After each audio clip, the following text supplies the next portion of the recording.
توجہ کے ساتھ باتیں سنیں جی کوئی لوگ آئے ہیں کبھی لوگ آتے ہیں تو فائدہ بھی رہتے رہیں زیادہ اونچی نہ بنائیں قبر یہ بتا دیں بہت بڑا ڈھیر نہ لگائیں جی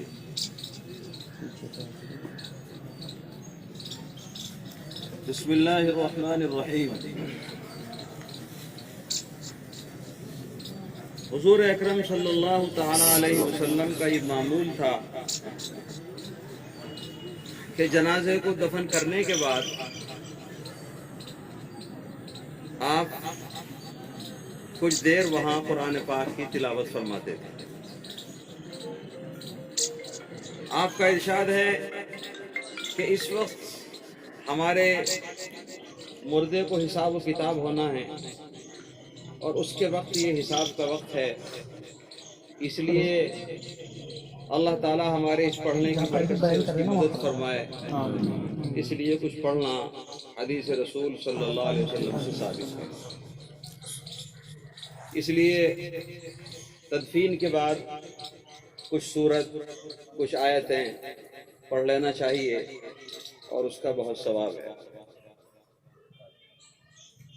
حضرت شیخ مولانا محمد یونس صاحب رحمۃ اللہ علیہ نے اپنی ایک ملفوظ میں لکھا ہے، ان کے ملفوظات جمع کیے ہیں کہ ایک محدث کا ایک قبرستان سے گزر ہوا۔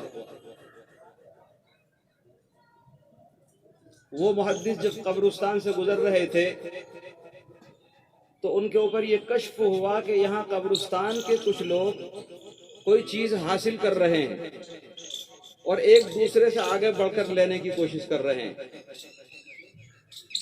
اور ایک صاحب ہے وہ اپنی قبر پر لیٹے ہوئے ہیں، وہ اٹھ نہیں رہے اور دوسرے لوگ لینے کی کوشش کر رہے ہیں۔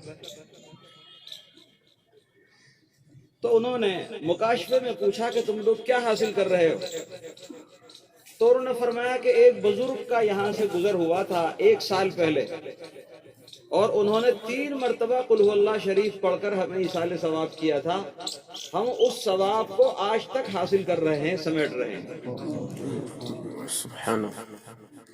اب یہ صاحب جو قبر میں پڑے ہوئے ہیں، ان سے پوچھا کہ تم کیوں لیٹے ہوئے؟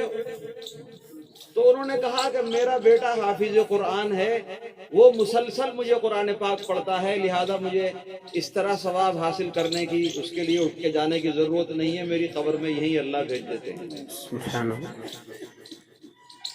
1 سال تک اس کے عمل کا 3 مرتبہ قل هو اللہ شریف پڑھنے کا یہ ثواب جاری ہوا۔ 1 سال کے بعد پھر ان بزرگ کا گزر اس قبرستان میں ہوا، اللہ نے پھر ان پر کشف فرمایا، تو اب وہ جو صاحب قبر میں لیٹے ہوئے تھے اب وہ بھی ان کے ساتھ ثواب حاصل کر رہے ہیں۔ یہ جو ثواب ہوتا ہے نا اس کی کچھ شکل بناتے ہیں۔ حضرت رابعہ بصریہ رحمۃ اللہ تعالی علیہ فرماتی ہیں کہ جو لوگ ایصال ثواب کرتے ہیں اللہ تعالیٰ ان کو چاندی کے تشتوں میں سجا کر اور مخمل کے غلابوں سے ڈھک کر اللہ تعالیٰ اس شکل میں ان کو وہ ثواب پہنچاتے ہیں مردوں کو۔ تو یہ ثواب ہمارا وہاں محسوس شکل میں ہو جاتا ہے۔ تو وہ 1 سال کے بعد پھر بزرگ آئے تو انہوں نے دیکھا کہ اب سب لوگ ثواب حاصل کر رہے ہیں، سمیٹ رہے ہیں، اور وہ جو لیٹے ہوئے تھے وہ بھی مصروف ہیں۔ انہوں نے ان سے پوچھا بھئی آج آپ کو کیا ہوا؟ پہلے تو آپ لیٹے تھے۔ انہوں نے کہا کہ میرا بیٹا جو مجھے ایصال ثواب کرتا تھا اس کا انتقال ہو گیا، اب میں بھی ان کے ثواب میں شامل ہو جاتا ہوں۔ تو یہ چھوٹا سا عمل ہے قل هو اللہ شریف۔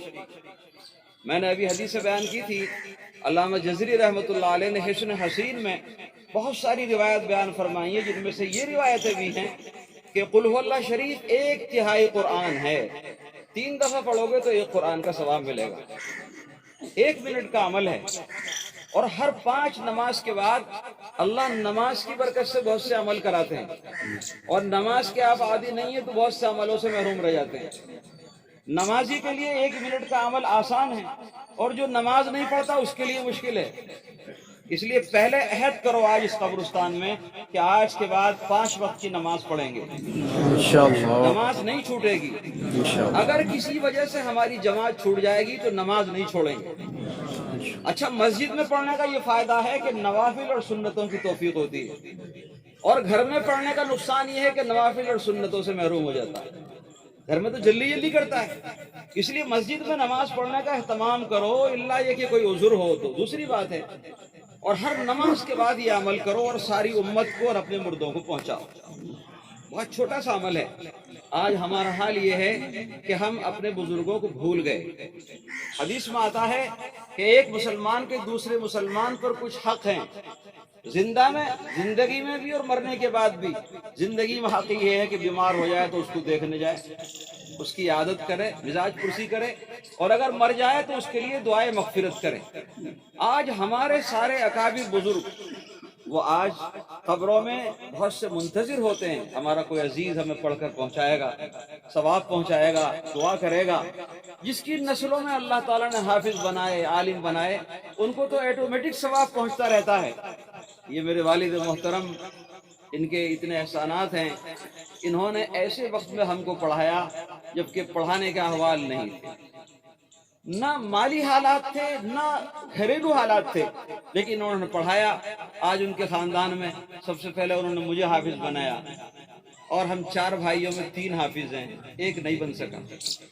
اللہ تعالیٰ نے مجھے 7 اولاد دی، 7 میں سے 6 حافظ ہیں، 2 لڑکیاں 4 لڑکے. پھر میرے بیٹے مفتی خلیل الرحمان ابھی بنگلور سے آئے ہیں، وہ سفر کر کے جنازے میں شرکت کے لیے دادا کے. اس لیے کہ یہ ایسا دادا تھا کہ اس پوتے کو انہوں نے کتنی مرتبہ اپنے کاندھے پر اٹھایا، کتنی مرتبہ اٹھایا، کتنی مرتبہ اس پوتے کا پیشاب دھویا ہوگا، کتنی مرتبہ اس پوتے کی غلاظت صاف کی ہوگی. آج وہ آ گیا، آج وہ بنگلور میں کام کر رہے ہیں. ان کا بیٹا ایک حافظ قرآن ہو گیا، ایک بیٹا حفظ کر رہا ہے، دوسرے بیٹے کا ایک بیٹا حفظ کر رہا ہے. اور اسی طرح میری بیٹی، میرا نواسا جو ان کا پوتا ہے، پر پوتا ہے، پر نواسا ہوگا، وہ حافظ ہو گیا. تو پر پوتوں کا سلسلہ شروع ہو گیا. یہ ایک ایسے اعمال ہیں جو ان کے لیے انشاءاللہ قیامت تک صدقہ جاریہ بنتے رہیں گے، اور ان کی کروٹ کروٹ اللہ تعالیٰ ان کو ان اعمال اور ان صدقات کی وجہ سے اللہ تعالیٰ ان کو جنت فردوس میں داخل فرمائے گا.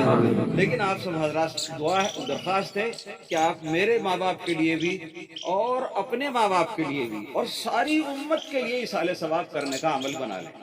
آپ ساری امت کو ثواب پہنچائیں گے.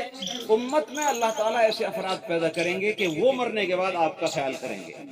ہم کسی کے لیے نیک عمل کریں گے، اللہ تعالیٰ ہمارے لیے نیک عمل کرنے والے پیدا فرمائیں گے.